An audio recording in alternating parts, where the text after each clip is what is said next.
We don't have a religion. We've never had a religion. Dharma. Sanatana Dharma does not mean a religion as it's being claimed today. It means an eternal law.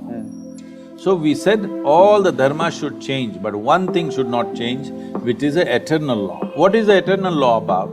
A dimension which is not physical. Again. For that,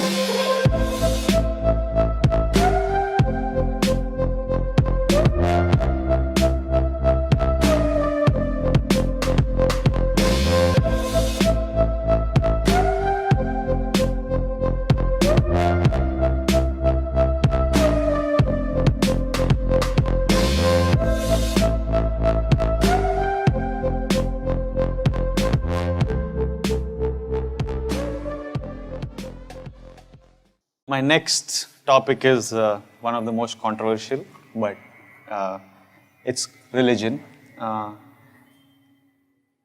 Does religion serve any purpose, Sadhguru? Like in these times, like is there any purpose to religion? so you must understand this. In the East, in this culture, in India, we don't have a religion. We've never had a religion. Dharma, just… Dharma means a law. We have laws. Right now, to drive on the street, there is a law. Between husband and wife, there is a dharma, a certain kind of law. You must maintain those things, otherwise, however close people are, things will go bad if you don't maintain certain things. Between father and son, there is a dharma. Between the king and the praja, there is a dharma. Like this we created. Of all these things, we said, these dharmas have to be debated in every generation and be amended and amended continuously. But there is one dharma that you do not amend. This is called as Sanatana Dharma, that means the eternal law. Sanatana Dharma does not mean a religion as it's being claimed today. It means an eternal law. What is an eternal law? Physical is always transforming, evolving, changing. So that cannot be an eternal law, you have to fix new laws. See, there was a time, suppose with an axe, within half a day if you can bring down this tree, you would be a hero in this village. Because just clearing the tree was such a big feat. Yeah. But today if you bring down this tree, if you as much as bring an axe, we're going to arrest you and throw you in the prison, all right? So now the dharma has changed because the situation has changed. When it was a time when the entire region was forest, to build your home, to build a village, if you could knock down a tree and make space for people to live, people thought you're a hero. But now if you cut the tree, you're the enemy of the people. So dharma has changed. So we said all the dharma should change, but one thing should not change, which is the eternal law. What is the eternal law about? A dimension which is not physical. Again. For that, there is no change of laws. It is the same law. So this is called as Swadharma or Sanatana Dharma. So the knowledge or the dharma of the self beyond the body is Sanatana Dharma. So that is what we valued most because that is permanent. Rest of the things are changing and evolving. All this culture got disrupted because continuous invasions for 1,000 years. Everything got disrupted. People who are repositories of this knowledge, everything were killed and all kinds of things we've gone through. Let's not revisit that. But essentially, whether you take Hindu way of life, Jains, Buddhists, Sikhs, nowhere there is a God. There's no God. All the people whom you worship are people who walked this geography at one time. Yes or no? In Telangana and Andhra Pradesh, there is history of Rama walking down to Sri Lanka and again walking up. People celebrate those places where he sat down, where he stayed for 2 days, where he did this and that, so many things. They were all just spreading this dharma or… No, they were just living their life. Unfortunately, their life occupied them with so many tragedies, kidnappings and wars and stuff. But I'm saying there is proof that they walked this planet, they walked this country. We worship them because they showed that they had something in them which would not change no matter what kind of drama they went through. Wars happened, kidnappings happened, death happened, all kinds of horrible things happened in their life, but they were free from it. So because the highest value in this culture is freedom or liberation, which we refer to as mukti, if you listen to the conversations of your mother or maybe your grandmother, In daily conversation, without uttering the word mukti, moksha, karma, prarabdha, there is no conversation in this country. Yes or no? Every day, not spiritual conversation. Daily conversation, if they sit down and stand up, they'll say, yo, karma, prarabdha, mukti, moksha, when will I get mukti? This is the talk always, because the entire country was invested towards liberation, not God.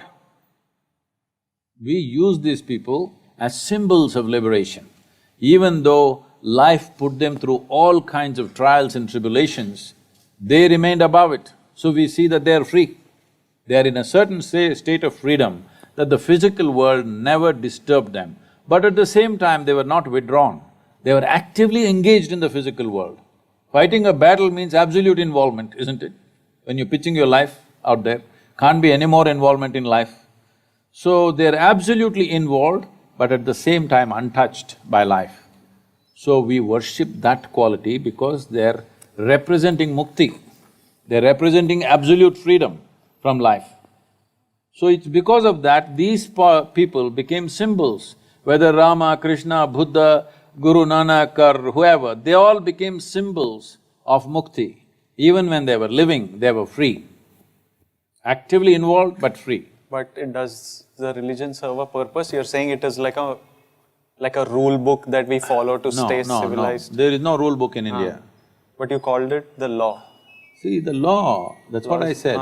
Law, the reason why Indians are full of questions and now youth are asking all these questions is because this is a land of debate. Yeah, which is very good, When Shiva came, when Adiyogi Shiva came, he is a personality of that kind, that in front of him nobody would ask a question, but his wife asked him 1,000,000 questions. That is what is Shiva Sutras. And his 7 disciples asked thousands of questions. Well, you know Arjuna and Krishna, that question-answer business is big in India.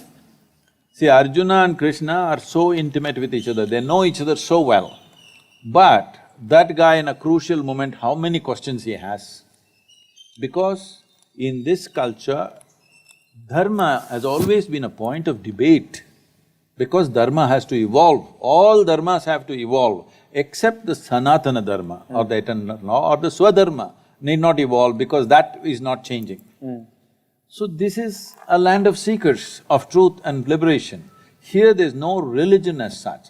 We've taken this religious attitude from outside because outside heavy competition came. Once it came, we thought we must also organize ourselves like that. We are trying to, but we will never will, because the best thing about Hindus is we are always confused. No, it's a very good thing. Confusion means you have questions in questions. Otherwise, you have stupid conclusions about everything. The idiotic conclusions that people have made have destroyed this planet, killed millions of people around the world, simply because somebody has an idiotic conclusion about everything in life, isn't it? So, we don't have this is it kind of book. Our books are all debates. So people think we are confused, but we don't think confusion is a bad thing. We are joyfully confused, that's a great thing.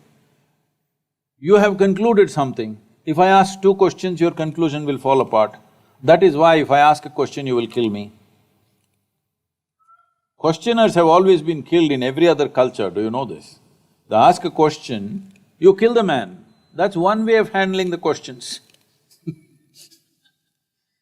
But if you entertain the question, it will lead to more and more and more. And this is how we've always been. So this is a godless, religionless land. But we have managed this culture well because this is based on human consciousness, not on heaven, not a ruling power up there. Here we have always managed humanity by activating human consciousness. We told you your life is your karma. What this means is, your life is your doing, nobody managing it from anywhere else. Essentially this whole movement, what I'm calling as inner engineering, is a movement from religion to responsibility. This is where we need to go, that every human being who sits here is responsible for who the hell they are and who the hell they're not. What they are and what they are not, they are taking complete responsibility for that. Only then individual human beings will live well, only then a nation will live well.